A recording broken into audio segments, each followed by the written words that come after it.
ሰላም ጤና ይስጥልን ክቡራትና ክቡራን ዩቲዩብ ቻናል ቤተሰቦች ሰዓቱን አጫጭር ሰበር መረጃዎች ይዤ ቀርቤያለሁ። በርከት ያሉ መረጃዎች ዩቲዩብ ላይ ሲጫኑ ቀድሞ ለእናንተ የማስታወቂያ መልእክት ወይም ኖቲፊኬሽን እንዲደርሷችሁ የዩቲዩብ ቻናሌን ሰብስክራይብ በማድረግ የደወል ምልክቷን መጫን አትዘንጉም። ወደ ሰበር መረጃው ስናቀና በቀዳሚነት ወደ እናንተ ጆሮ የሚደርሰው የኢራንና የአሜሪካ ውጥረትን በተመለከተም ኢራን አዲስ የስምምነት ሐሳብ ለአሜሪካ ማቅረቧ እየተዘገበ ነው። ሁኔታውን አስመልክቶ የአሜሪካው ፕሬዝዳንት ዶናልድ ጄ ትራምፕ ዛሬ ሌሊቱን በሰጡት ቃለ ምልልስ ደግሞ ኢራን በ3 ቀን ውስጥ እጅ ትሰጣለች ማለታቸውን እጅግ በጣም አነጋጋሪ ሆኗል። ይህንን ጉዳይ በተመለከተም ባለስልጣናት በጣም ግራ ተጋብተዋል። ምን ተፈጥሮ ነው በሚለው ጉዳይ ማለት ነው። ተንታኞች ግን ይህንን ወድቅ እያደረጉት ነው። በሌላ በኩል ደግሞ ክቡራን አድማጮቻችን እንዲሁ በተመሳሳይ የኢራን የነዳጅ ጉድጓዶች ስለተዘጉም በአጭር ጊዜ ውስጥ ይፈነዳሉ በሚል ትራምፕ መናገራቸውን ተከትሎ የአሜሪካ መገናኛ ብዙሃን በጉዳዩ ዙሪያ ሰፊ ልምድ ያላቸው ባለሙያዎችን አነጋግሯል። ነገር ግን ፕሬዝዳንቱ ካሉት በተቃራኒው ነው። ሁኔታውን በተመለከተ መገናኛ ብዙሃን ያወጧቸው ትንታኔዎችን በስፋት የማስደምጣችሁ ይሆናል። በኢራንና አሜሪካ ጉዳይ ያለው ሁኔታ በሌላ በኩል የመላው የመካከለኛው ምስራቅ ቀጠናን ለከፍተኛ ጦርነትና ራሱን ለመከላከል እየተዘጋጀም ይገኛል። የተባበሩት አረብ ኤሚሬትስ በቀደመው ጦርነት ላይ ከፍተኛ ጉዳት ስለደረሰባት አዲስ ጦርነት ቢቀሰቀስ ከዚያ ራሷን ለመታደግ ስትል የእስራኤል ንብረት የሆነውን አይረዶን የተሰኘ የአየር መከላከያ ዩናይትድ አረብ ኤሚሬት በሚስጥር ከእስራኤል መግዛቷም ተመላክቷል። ይህንንም በተመለከተ በስፋት የምታደምጡት የመካከለኛው ምስራቅ ጉዳይም ይሆናል። በሌላ በኩል ክቡራን አድማጮቻችን በትናንትናው ዕለት በፕሬዝዳንት ዶናልድ ጄ ትራምፕ ላይ የግድያ ሙከራ አድርጓል የተባለው ግለሰብን በተመለከተ አዳዲስ ሰበር መረጃዎችም ተሰምተዋል።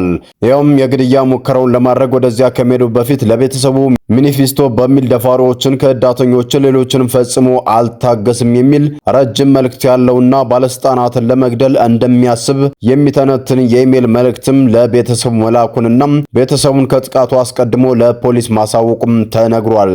ይህንን ተከትሎ ታዲያ የአሜሪካው ፕሬዝዳንት ዶናልድ ጄ ትራምፕ ከሲቢኤስ ኒውስ ጋዜጠኛ ጋር ቃለ ምልልስም አድርጓል። ይህንን የዛሬ ሌሊቱን ቃለ ምልልስ የበርካቶችን ቀልብ የገዛ ነበር።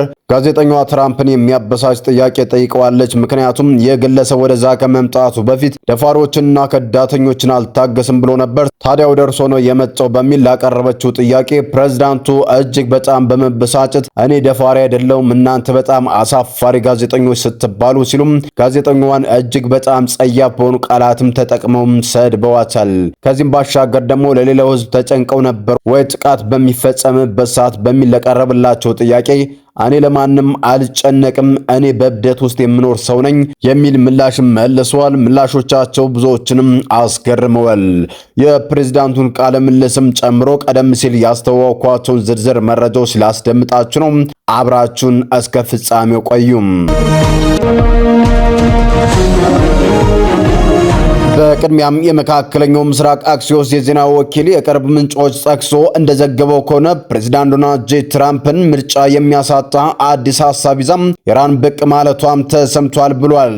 የኢራን አዲስ የውሳኔ ሐሳብ ይህንን ውስብስብ የኒውክሌር ጉዳይን በመዝለፍ ፈጣን እንደሆነ የሰላም ስምምነት ለማምራት ያለመ አዲስ ስምምነት ይዘው ነው ወደ መድረኩ የመጣውም ብለዋቸዋል።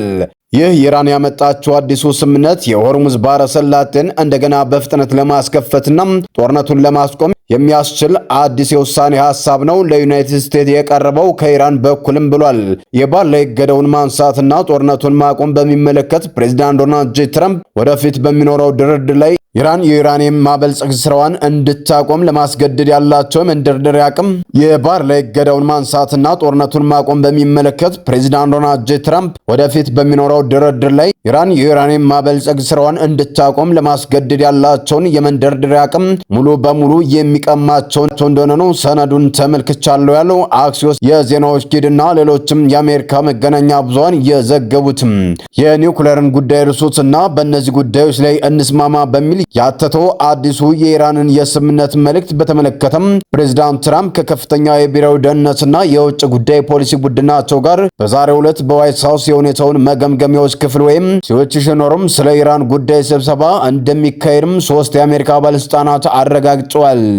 አንድ ምንጭ እንደሚለው ከሆነ የትራምፕ ቡድን በድርድሩ ላይ ስለተፈጠረው ማነቆና ስለቀጣይ ሊወስዱ ስለሚገባቸው እርምጃዎችም በጥልቀት ይመክራሉም ተብሏል።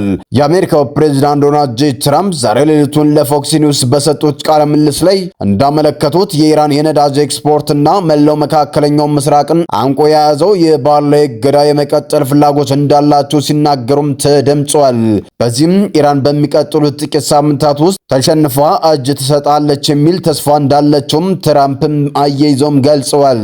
ፕሬዚዳንቱ ኢራን በ3 ቀን ውስጥ እጅ ትሰጣለች የሚለውን ጉዳይ በተመለከተም ከምን አንጻር እንደተመለከቱት ባይናገሩም፣ ነገር ግን ተንታኞች እንደሚሉት ኢራን በየቀኑ ብዙ ገንዘብ እያጣች በመሆኑ ኢኮኖሚያ በከፍተኛ ሁኔታ ቅርቃር ውስጥ እየገባ ስለሆነም በሚቀጥሉት 3 ቀናት ውስጥ እንደ ትራምፕ እጅ ትሰጣለች የሚል ግምት ተቀምጧል። ነገር ግን ያ የፕሬዚዳንቱ ግምት ብቻ ነው። አሁን የፕሬዚዳንቱን ንግግርም ሆነ ድርጊት ማመን አይቻልም ብለዋል። ፕሬዚዳንት ትራምፕ ከፎክስ ኒውስ ጋር ዛሬ ሌሊቱን በስልክ ባደረጉት ቃለ ምልልስ ኢራንን የሆርሙዝ ወሽመጥ ስለተዘጋ በእገዳው ምክንያት ምንም አይነት መርከቦች የላቸውም፣ ሸቀጦችን ማምጣት አልቻሉም፣ አብዛኛው መርከቦቻቸውም ተመተዋል ብለዋል። ሜካኒካዊ በሆነ መንገድም ሆነ በመሬት ውስጥ አሁን ላይ ከፍተኛ የሆነ ፍንዳታም ኢራንን ይጠብቃታልም ብለዋል። ህዝቡ ዳግም ተቆጥቶ ወደ አደባባይ ይወጣል። ያን ጊዜ የህዝቡ ቁጣም በተለያየ ቦታ እኩል ሲፈነዳም የኢራን መንግስት ይህንን መቋቋም ያቅተዋል ብለዋል ትራምፕም። በተያያዘም እነዚህ ከኢራን የሚመጡ ጥቃቶችን ለመከላከል በሚል በሚስጥር ከእስራኤል እንደተጓዙ የተነገረው አይሮዶም የተሰኘ የአየር መከላከያ ስርዓትን በተመለከተም እስራኤል በሚስጥር የአየር መከላከያ ስርዓቱን አጓጉዛ ወደ ኤሚሬትስ ማስገባቷም ተመላክቷል። አንድ የእስራኤል ከፍተኛ ባለስልጣናት ጉዳዩን አስመልክቶም ለሲኤንኤን መገናኛ ብዙሃን መረጃውን ሰጥተውታል። ይህ እርምጃም ከ2020 በአብርሃም ስምምነት መሰረት የሰላም ስምምነት በተፈራረሙበት በሁለቱ ሀገራት መካከል ታይቶ የማይታወቅ ግዙፍ ወታደራዊ ትብብር መጀመሩንም የሚያሳይ ነው ተብሏል።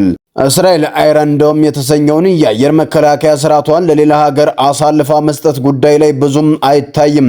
አሁን ግን ለዩናይትድ አረብ ኤሚሬትስ ይህንን መሳሪያም እንዳስታጠቀቻትም ተመላክቷል።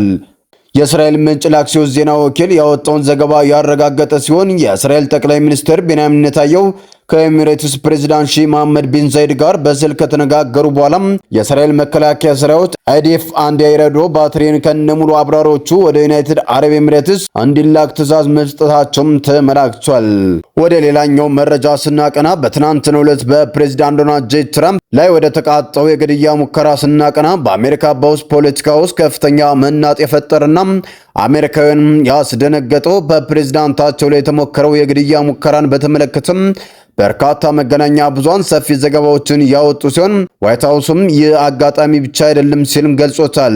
ትራምፕ ትናንትና ምሽት በአሜሪካ መዲና ዋሽንግተን ዲሲ የዋይት ሃውስ የጋዜጠኞች የራት ግብዣ ላይ አንድ የታጠቀ ግለሰብ የጸጥታ ጥበቆችን ጥሶ መግባቱን በሰበር መረጃ በትናንትናው ዕለት ማለዳ መዘገባችን አይዘነጋም። በዚህ ዝግጅት ላይ ፕሬዝዳንቱ፣ ቀዳማዊት እመቤቱ፣ ምክትል ፕሬዝዳንቱ፣ የካቢኔ አባላትና ከ2500 በላይ እንግዶች የፕሬስ ነጻነት ለማክበር ታድመው እንደነበርም ይታወቃል። ነገር ግን የተኩስ ድምጽ መሰማቱን ተከትሎ ፕሬዝዳንት ትራምፕ ከስፍራው በፍጥነት እንዲወጡም ተደርጓል። ክስተቱ የተፈጸመው ከ45 ዓመታት በፊት ፕሬዝዳንት ሮናልድ ሬገን በጆን ሂንክሊ የመግደል ሙከራ በተደረገበት በተመሳሳይ ሆቴል በተመሳሳይ ጊዜ መሆኑን ሁኔታውን ይበልጥ አሳሳቢም አድርጎታል። የፌዴራል መርማሪዎች ጥቃቱን ዓላማ እያጣሩ ሲሆን ተጠርጣሪውን ጥቃት አድራሹንም የ31 ዓመቱን ኬን አለን የተባለና ከካሊፎርኒያ ቶራንስ አካባቢ የመጣ መምህር መሆኑም ተረጋግጧል። የሕግ አስከባሪዎችና የዋይት ሃውስ ባለስልጣናት ለሲቢኤስ ኒውስ እንደገለጹት ከሆነም ተጠርጣሪው ጥቃቱን ከመፈጸሙ ከደቂቃዎች በፊት ማኒፌስቶ ተብሎ የተገለጸ ረጅም ኢሜል መልእክትም ለቤተሰቦቹ ልኳል። በዚህ የኢሜል መልእክትም ላይም ከከፍተኛ እስከ ዝቅተኛ ያሉ የትራምፕን አስተዳደር ባለስልጣናትን ኢላማ ማድረጉንም ጽፏል። የኬላሌኑ ወንድም በደረሰው የኢሜል መልእክት በመደንገጡ ቅዳሜ ምሽት የኮኔክት ለሚገኙ ፖሊሶች ደውሎ ማስጠንቀቂያ እንደሰጠም ተመላክቷል። ሰላም የተወደዳችሁና የተከበራችሁ የሚዲያችን ቤተሰቦች፣ ለሰዓቱ የነበሩ መረጃዎች እነዚህን ይመስሉ ነበር። በሌላ መረጃዎች እስከምንገናኝ በያላችሁበት ሰላም ቆዩልን።